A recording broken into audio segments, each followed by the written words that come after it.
Pinangunahan ni Pangulong Ferdinand Marcos Jr. ang pagbubukas ng Aparito Camalanyugan Mega Bridge kahapon ng umaga, Enero 8 ngayong taon.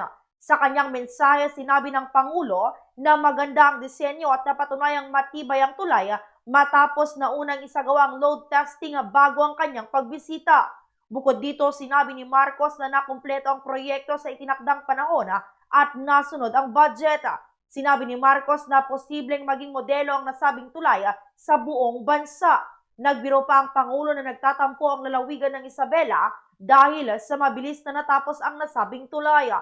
Kasabay nito, pinapurihan ng Pangulo ang Department of Public Works and Highways o DPWH dahil sa gitna ng mga kontrobersiya sa mga korupsyon sa proyekto ng pamahalaan ay patuloy pa rin ang kanilang trabaho. I think this will serve as a model for many of the other bridge projects that we will be seeing around the country. Ang tulay na ito, magbabago ang ekonomiya sa magkabila ng tulay na ito. And this will give many opportunities. But in the surrounding areas, mabibigyan ng mga opportunities for new jobs, for new businesses.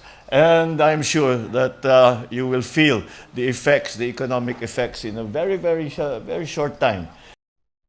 Yan ang ulat mula rito sa Bombo Radio Tugigaraw para sa Bombo Network News. Ako si Bombo Ranzel Lea Durana.